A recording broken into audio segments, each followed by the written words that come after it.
사도행전 15장 1절부터 21절까지 사도행전 15장 1절부터 21절까지 오늘 하나님 말씀을 꼭꼭 씹어 먹도록 하겠습니다.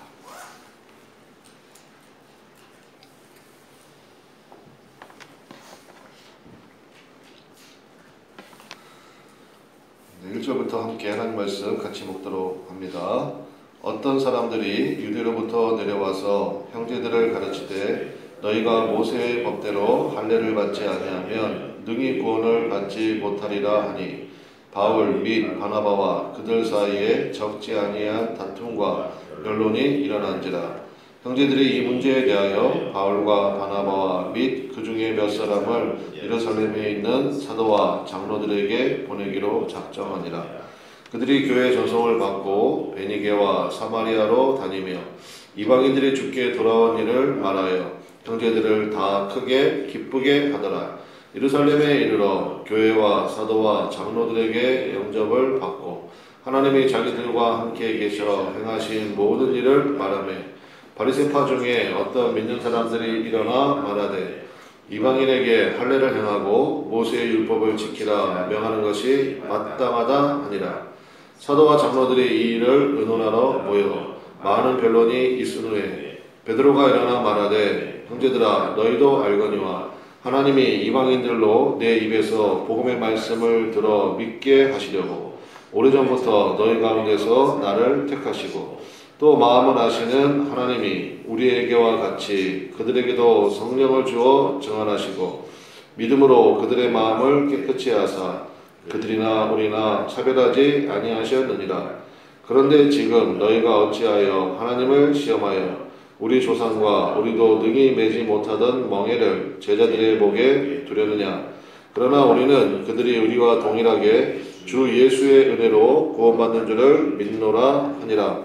온 무리가 가만히 있어 바울이 하나님께서 자기들로 말미암아 이방인 중에서 행하신 표적과 기사에 관하여 말하는 것을 듣더니 말을 마침에 야고보가 대답하여 이르되 형제들아 내 말을 들으라.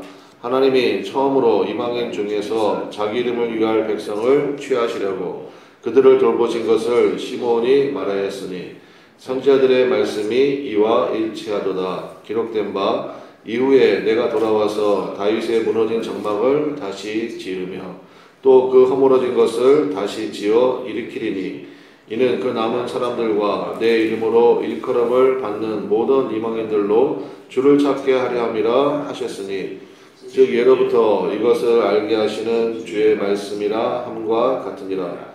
그러므로 내 의견에는 이방인 중에서 하나님께로 돌아오는 자들을 괴롭게 하지 말고 다만 우상의 더러운 것과 음행과 몸에어 죽인 것과 피를 멀리하라고 편지하는 것이 옳으니 이는 예로부터 각성에서 모세를 전하는 자가 있어 안식일마다 회당에서 그 글을 읽으리라 하더라. 아멘. 예배 순서가 성경에 없는 이유, 예배 순서가 성경에 없는 이유라는 제목으로 하나님 말씀 증거하도록 하겠습니다. 예배 순서가 성경에 있습니까? 없습니까? 없습니다. 처음에 종을 쳐라, 두 번에 묵도를 해라, 그 다음에 성식 교독을 해라, 반드시 사도신경을 외워야 된다, 당연히 주기도문도 빠지면 안 된다, 십기명도 외우면 좋다, 뭐 이런 거 성경에 없잖아요. 그러니까 우리가 이제 사도행전을 보고 있지만 그 당시에 예배라는 것은 뭐였냐면 그 교회를 따로 지었을까요? 안 지었을까요? 사도 바울이 목회하면서 사람들이 많이 모였단 말이에요. 그러면 교회를 따로 졌겠어요? 안 졌겠어요? 안 졌어요. 교회를 짓는다는 생각을 하지 않았습니다. 그럼 어디서 모였느냐? 좀 큰 방에 있는 사람, 그러니까 좀 돈이 많은 사람이겠죠. 그러니까 큰 방에 있는 사람, 큰 집이 있는 사람. 왜냐면 같이 들어가서 이제 예배를 드려야 되니까. 그러면 이제 그 당시 학자들이 연구 많이 하잖아요. 그러면 마가 다락방 같은 경우는 정말 너무 큰 방이고요. 아무리 큰 방, 뭐 우리 식으로 하면 거실 정도 되겠죠. 60명 정도 들어간대요. 60명 최대한. 그러니까 참 우리 교회가 참 좋은 것 같아요. 그래서 우리 교회는 딱 50석이잖아요. 그 60명 정도 들어가고, 두 번째는 음식을 하나씩 가져온대요. 음식 자기 집에서 뭐 자기가 잘하는 것을 가져올 수도 있고, 그다음에 뭐 집사님은 김치 가져와, 그다음에 뭐 집사님은 뭐 밥 가져와, 뭐 이런 식으로 해서 음식을 하나씩 가져와. 그래서 공동 식사하는 거예요. 공동 식사. 같이 공동 식사하고, 그 다음에 하나님 말씀 나누고, 그게 예배였다고요. 그러니까 저는 예배는 뭐가 있어야 되냐? 성경에 예배 순서는 없지만 저는 그렇게 생각합니다. 찬송이 있어야 되고요. 그 다음에 말씀이 있고, 기도가 있고, 감사가 있다. 저는 그게 예배라고 생각을 해요. 찬송이 있고, 말씀이 있고, 기도가 있고, 감사가 있으면 그게 예배 아닌가. 제가 이제 기억이 나는 건 뭐냐면, 제가 이제 중학교 1학년 때요. 중학교 1학년 때, 큰 교회를 한번 갔어요. 친구가 하도 같이 가자고 그래가지고 갔어. 우리나라에서 제일 큰 교회. 어느 교회인지 아시겠죠? 그게 갔는데 제가 충격을 받았어요. 교회 안에 기타, 드럼이 있는 거예요. 너무 충격을 받았어요. 일렉 기타, 뭐 베이스 기타. 요즘은 모든 교회들이 없어서 안달이죠. 다 두려고 그러잖아요. 근데 그때는 너무 큰 충격이었어요. 그래서 내가 교회 가서 거기 예배 마친 다음에 제 교회 들어가가지고 이제 전도사님께 여쭤봤어. 그랬더니 2단이래. 교회 기타 드럼이 있으면 2단이래. 예. 우리는 지금 뭐야? 그랬다고요, 일단은. 이건 제가 그래서 봤는데요. 옛날에는 교회에서 예배 드릴 때 전부 다 마루바닥에서 예배 드렸잖아요. 마루바닥에서. 근데 처음으로 교회 안에 의자가 들어오기 시작했대요. 그때 장로님들이 울고불고 난리가 났대요. 어떻게 감히 하나님 앞에 예배를 드리는데 무릎 꿇고 예배를 드려도 시원찮을 판에 편안하게 의자에 앉아서 예배 드리냐고. 교회가 망조가 들었다고. 하나님 우리가 회개한다고. 여러분 오늘 다 회개하시기 바랍니다. 그랬다고요. 의자 들어온다고 난리 나고요. 막 그랬다고요. 근데 지금은 너무 자연스럽잖아요. 그 뭐예요?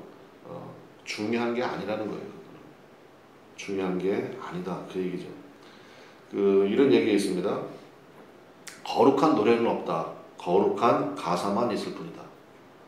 이게 찬송가의 대가였던 분이 쓴 글이래요. 왜 그러냐면, 여러분 그 찬양 아니죠? 나를 사랑하는 주님, 나를 위해 죽으시고, 그게 무슨 원래는 어디서 온 거예요? 그 곡이 비바람이 치던 바다. 자, 여기 권사님들 고등학교 시절에 많이 불렀잖아요. 연가. 그러니까 그 곡조에다가 가사만 바꾼 거잖아요. 좀 그거 맞는 것 같아요. 그 다음에 전 세계인들이 가장 사랑하는 찬양이라고 그러죠. 어메이징 그레이스. 나 같은 죄인 살리신 그 찬송 있잖아요. 어메이징 그레이스. 그거 원래 곡이 어디서 나온 거냐면 스코틀랜드 민요예요. 원래 가사는 뭐냐면 나를 버리고 떠난 연인을 그리워하면서 부른 노래예요. 술집에서. 근데 거기에 존 뉴턴이라고 하는 노예선 선장이라고 그러잖아요. 그 사람이 정말 아프리카에서 노예를 실어다가 팔고 뭐 그런 걸로 돈 벌던 사람이 한번 배가 크게 난파당해가지고 죽을 뻔했다 살아났잖아요. 그래서 쓴 시가 나 같은 죄인 살리신 그 은혜 놀라워. 그거를 스코틀랜드 술집에서 부르던 민요에다가 가사만 바꿔가지고 불렀는데, 지금 뭐 스코틀랜드 민요라고 누가 뭐 알긴 합니까? 다 그냥 세상에 이렇게 아름다운 찬양이 있나 그러죠. 제가 이 얘기 왜 하냐면은 이 15장 전체에 15장 그 위에 표제어가 있죠. 표제가 뭐라고 써 있습니까, 여러분 성경에? 이게 엄청난 회의예요. 예루살렘 회의. 엄청난 거라고. 왜냐하면 이제 예수 믿는 사람들이 많이 생겼잖아요. 그 다음에 이방인들 가운데도 예수 믿는 사람이 생겼잖아요. 안디옥 교회가 시작할 때 성령 충만 가운데 성령께서 지시하셨죠. 바나바와 바울을 따로 세우라. 그리고 이제 이방인 선교를 시작하게 되는 그 일이 있었잖아요. 그리고 바나바 바울이 우리가 13장, 14장에 살펴본 것처럼 이제 이방인 지역에 다니면서 복음을 증거하기 시작했지 않습니까? 그래서 이방인 가운데 예수 믿는 사람들이 많이 생겼다고요. 그래서 난리가 난 거예요. 1절 보겠습니다. 어떤 사람들이 유대로부터 내려와서, 그러니까 유대니까 예루살렘 교회를 얘기하는 거예요. 그러니까 이분들은 예수님 믿는 유대인들이에요. 이분들이 내려와서 형제들을 가르치되 너희가 그다음 뭐라고 되어 있습니까? 모세의 법대로 할례를 받지 아니하면 능히 뭐를 못 받아요? 구원을 받지 못한다. 그러니까 이방인이 예수 믿었다? 환영한다. 단 너희들이 뭘 받아야 된다? 할례를 받아야 된다. 할례 받은 나면은 이제 모세의 율법 지켜야 된다. 그렇게 얘기 나오겠죠. 그래서 하나님께서 구원, 그러니까 약속의 자녀의 표징으로 준 게 할례잖아요. 그러니까 나는 이분들의 의견도 동의가 돼요. 아, 그렇겠구나. 그분들은 당연히 그거 주장할 수 있겠구나. 그런 생각이 여러분은 들지 않습니까? 아니, 구약에서 신약이 나왔잖아요. 구약과 신약이 연결된 거잖아요. 구약에 하나님이 주신 율법 중에 최고 율법이 뭐예요? 할례 받으라는 거잖아요. 그러니까 지금도 동일하다. 할례 받아야 된다. 이거를 들고 나왔다고요. 그때 2절 보겠습니다. 바울 및 바나바와 그들 사이에 적지 아니한 뭐가 생겼습니까? 다툼. 그 다음에 변론. 무슨 소리냐? 왜 이방인들이 할례를 받아야 되냐? 이거 가지고 적지 아니한, 원문에는 심각한 다툼이 생기고 변론이 일어났다는 거예요. 그래서 여기에서 발생한 문제가 사실은 이제 결정이 났고요. 이 사도행전 15장과 여러분이 병행해서 읽어야 될 게 갈라디아서예요. 갈라디아가 어디라고 그랬습니까? 사도 바울이 1차 전도행한 지역 있죠? 그러니까 지금 튀르키예 중남부 지방, 거기를 갈라디아라고 부른다고요. 전체 지역을. 우리가 보통 비시디아, 안디옥, 이고니오, 루스드라, 더베 이쪽이 전부 다 갈라디아 지역에 포함되는 거예요. 그러니까 거기에 바로 이 문제가 이제 또 대두가 된 거죠. 예수 믿었어? 축하해. 대신 할례 받아야 돼. 안 받으면 어떻게 되는데요? 그러면 구원이 이루어지지 않아. 이런 문제가 생겼다는 거예요. 갈라디아는 논조가 전부 다 그거예요. 이 일로 인해 가지고 적지 않은 다툼이 생기고 변론이 일어나게 되었다라는 것입니다. 그래서 이제 이걸로 인해서 예루살렘에서 회의가 열렸다는 거예요. 5절 보겠습니다. 그러니까 할례를 받아야 된다고 주장하는 사람들의 근거가 5절. 바리새파 중에, 그러면 여러분 바리새인들 아시죠? 바리새인들. 사도 바울도 사실은 바리새인 출신이잖아요. 그러니까 예수 믿는 사람들 가운데 바리새인들이 있었다고요. 그러니까 바리새파 출신인 성도들 이렇게 이해하시면 되죠. 바리새파 중에 그래서 나오잖아요. 믿는 사람들. 누구 믿는 거예요? 예수님 믿는 거예요. 어떤 믿는 사람들이 일어나 말하되 이방인에게 뭐를 행하고 할례를 행하고 뭐를 지켜라. 모세의 율법을 지키라 명하는 것이 어떻대요? 마땅하다 아니라. 예수님도 유대인이고 12제자 전부 다 유대인 아니냐. 그러므로 구원은 유대인에서 나오는 거니까 당연히 유대인들이 오랫동안 지켜왔던 거 지켜야 되는 거 당연한 거 아니냐. 이런 거 가지고 논쟁을 하냐. 당연한 거지. 일견 들으면 이게 동의가 되잖아요. 맞는 얘기 같은데. 예수님도 6월절에 예루살렘에 올라가셔가지고 다 6월절 예배 드리고 그러지 않으셨냐. 그래서 막 그런 얘기를 했다고요. 그래서 6절 보니까 사도와 장로들이 이 일을 의논하러 모였다. 어디에 모였어요? 예루살렘에 모였다. 그래서 이걸 예루살렘 회의라 그러고 교회 역사에서 어마어마하게 중요한 회의예요. 어마어마하게 중요한 회의고. 자, 7절 보겠습니다. 첫 번째 이제 연사로 나오신 분이 있으니 누가 나오셨습니까? 항상 나서기 좋아하시는 분이죠. 7절 많은 변론이 있으므로 전 이거 참 중요한 것 같아요. 무조건 순종해 그게 아니고요. 각자 의견을 다 내놨다고요. 저 너무 귀하지 않습니까? 목사가 얘기하면 다 순종하는 거야. 저 그거 아닌 것 같아요. 각자 의견이 있고 생각이 있고 있는데 그러면 많은 변론이 있었잖아요. 그러면 굉장히 물론 진리가 있어야 되겠죠. 근데 뭐 예루살렘 교회 그런 거 아닙니까? 우리 교회도 그런 은혜가 있는 줄로 믿습니다. 그 많은 변론을 하는 거예요. 그러고 나서 결정이 되면 굉장히 깊어진다고요. 그리고 거기에 저런 의견들도 추가가 되면 훨씬 더 좋겠구나. 그런 거 있지 않겠어요? 그래서 많은 변론이 있은 후에 베드로가 일어나 말하되, 그러면서 베드로가 너무너무 중요한 얘기를 하는 겁니다.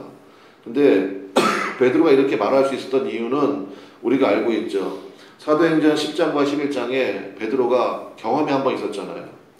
어느 가정에 가서 전도했죠? 그렇죠. 고넬료 가정. 아마 베드로가 그 경험이 없었으면요, 베드로가 여기서 까딱 잘못 노선을 잡았으면 맞는 얘기지. 할례 받아야지.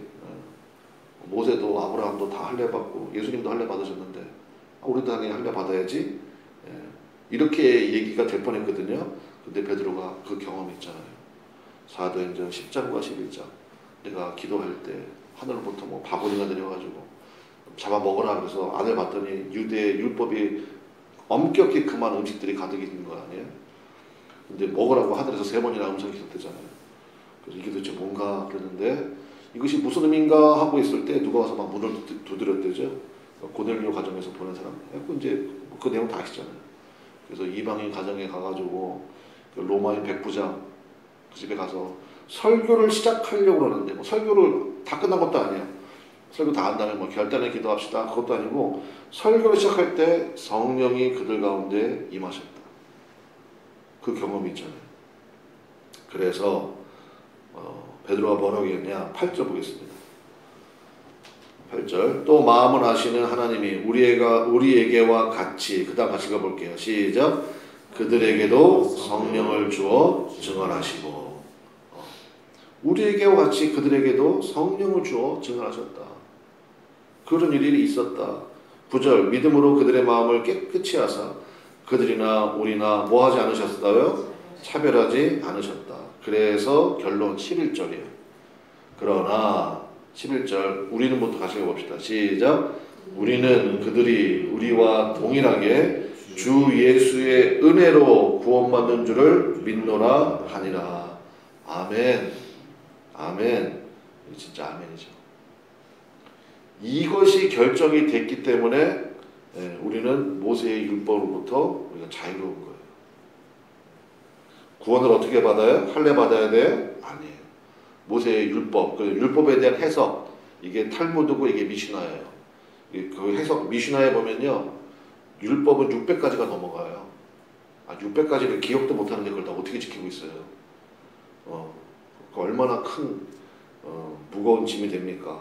그래서 베드로가 이제 1차 연산으로 나오셔가지고 이 결론을 내린 거예요.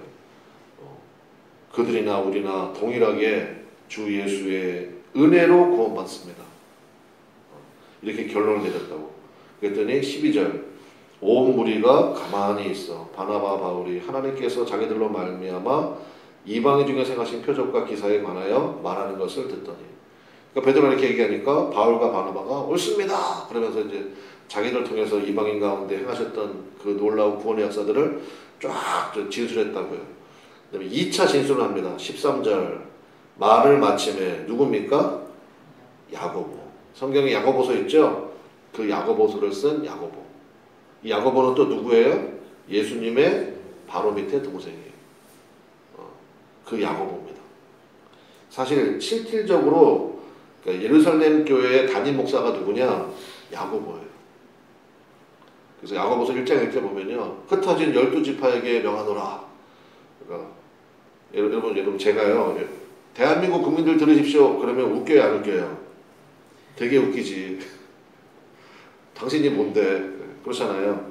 근데 만약에 대한민국 국민들 들으십시오 이렇게 만약에 말할 수 있고 공신력이 있는 사람은 대통령이잖아요. 그렇잖아요. 저는 그나마 어린 성도님들 들으세요. 그거는 공신력이 있죠. 그렇죠?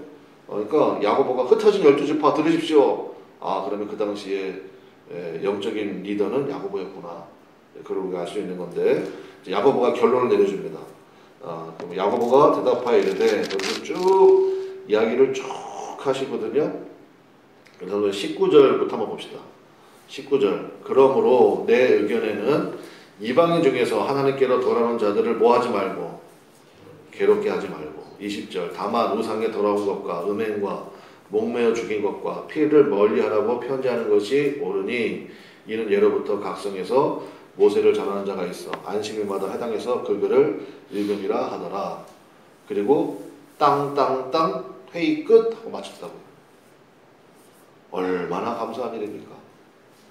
그래서 600가지가 넘는 모든 율법들을요, 그냥 우리의 상식 수준에서 합시다. 그런 걸로 결정이 나버린 거예요.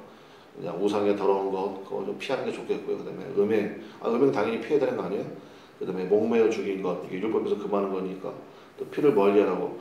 그러니까 요 정도만 딱 해줬다고요. 그러니까 야곱의 엄청난 지혜죠. 왜냐하면 이렇게 해주면요, 유대인들, 그러니까 율법을 지켜야 됩니다, 할례 받아야 됩니다, 이렇게 주장하던 그 신자들과 이방의 신자들 사이에 원만한 교제가 이루어지잖아요. 그냥 거기서 율법은 다 쓸모없어요. 율법 시대 끝났어요. 폐기. 이제 오직 예수 이름으로만 믿고 나갑시다. 그러면 당연히 유대인 신자들 가운데 반론이 생기잖아요. 튀어나가는 사람도 있을 거고. 그런데 이렇게 딱 결론을 내버리니까 뭐 율법을 지키라는 얘기야, 안 지키라는 얘기야. 아니다, 뭐 율법 뭐 상식에서 하고, 그 다음에 뭐 할례는 안 봐도 되는 거지. 안 봐도 되는 거야, 이제. 예. 그래서 결정이 나버린 거예요. 그러니까 율법을 지켜야 된다고 주장하는 유대인 신자들이나 이방인 신자들이 나오는데 완만한 교제가 일어날 수 있도록 그 근거를 마련해 준 거죠. 여기서 뭐 율법을 당장 쓰레기처럼 취급하지 않고 폐기 처분할 것처럼 선언하지 않은 것이 엄청난 지혜라고 생각합니다. 저는.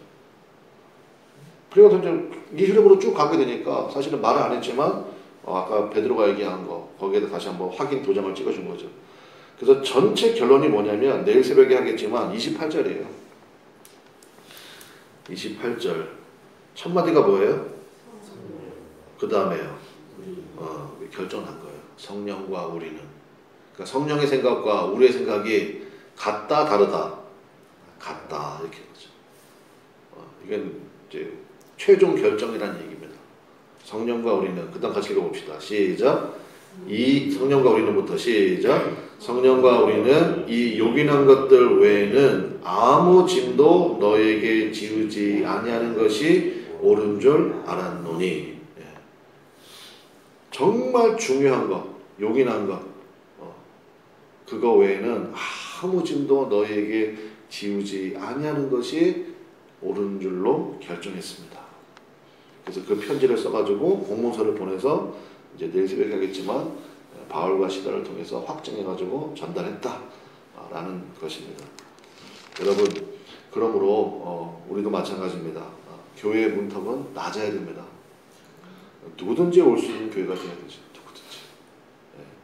그래서 오늘 설교 제목이 예배 순서가 성경에 없는 이유 그랬잖아요. 혹시 그 예전에 제가 어떤 분한테 얘기 한번 들었는데 저한테 그런 얘기 하더라고요. 목사님, 우리 교회 참 좋아요. 그래서 예, 감사해요. 근데 목사님 한 가지 조금 마음에 걸리는 게 있어요. 뭐예요? 그랬더니 왜 목사님은 강단에 올라가실 때 가운을 안 입으세요? 그러니까 그분은 정통 장로교 출신이에요. 거기에는 목사님들이 전부 다 가운 입고 올라가거든. 가운이 무슨 색이게요? 원래는 검은색이에요. 그 검은색에 하얀색 스톨, 그냥 빨간색 스톨 이렇게 하거든요. 검은색은 뭐겠습니까? 우리의 죄다. 근데 거기에 예수님의 피, 보혈의 피, 빨간색, 하얗게 됐다. 그 하얀색 스톨 이렇게 하고 올라가는 거거든요. 왜 목사님은 가운을 안 입고 올라가세요? 혹시 가운이 없으세요? 네. 제가 설명을 좀 드렸죠. 여러분, 우리가 그 처음에 가운 왜 입었을까요? 처음에 왜 입었냐면요, 너무 가난한 거예요. 그래서 제대로 된 옷이 없어. 목사님들 다 옷이 막 그냥 헤어지고 구멍나고, 그러니까 차마 이거 입고는 강대상에 못 올라가겠는 거예요. 그래서 입기 시작했어요. 뭐를요? 이불 같은 가운을. 이불 같은 가운. 그게 가운의 시작이에요. 가운의 시작이 그거다 그러면 굳이 지금은 저 뭐 구멍난 옷을 입고 있진 않잖아요. 그 설명을 좀 드렸어요. 그래도 입으시면 좋겠어요. 예. 뭐 입어도 되죠. 근데 좀 불편해요. 입으면 아무래도. 제가 지금 넥타이 안 메고 왔잖아요. 여러분 불편해요? 안 불편해요? 여러분 좋으신 분도 있죠. 그러니까 여러분이나 나나 그냥 수준이 그런 거예요. 근데 어떤 분은 이것도 힘들어하는 분이 있어요. 목사님 넥타이 매셔야죠. 오늘 이제 28절 말씀을 우리 여러분들이 꼭 기억하시면 좋겠습니다. 다시 한번 정리하고 마칠까요? 28절에 뭐라고 되어 있다고요? 정말 중요한 거 그게 뭐예요? 예수의 이름으로 말미암아 구원받습니다. 예수의 이름으로 말미암아 우리가 은혜 누립니다. 예수 외에는 생명이 없습니다. 그러니까 이거잖아요. 이거 외에는 어떻게 하자고요? 아무 짐도 너에게 지우지 아니하는 것이 옳은 줄로 결정했습니다. 야, 이거 진짜 박수 쳐야지 진짜 우리가 앞에 박수 치고 옳소. 이게 예루살렘의 결정이었습니다. 그러니까 이 근거를 가지고 이제부터 사도 바울이 아주 그냥 신나게 복음 증거하는 거예요. 그리고 어디서부터 이제 뭐 가끔 유대인들이 와가지고 이제 갈라디아 교회에 그런 사람들이 생겼거든요. 할례 받아야 된다. 그때 사도 바울이 이렇게 얘기하죠. 다른 복음은 없습니다. 다른 복음은 없습니다. 우리는 오직 예수 그리스도로 말미암아 구원을 받습니다.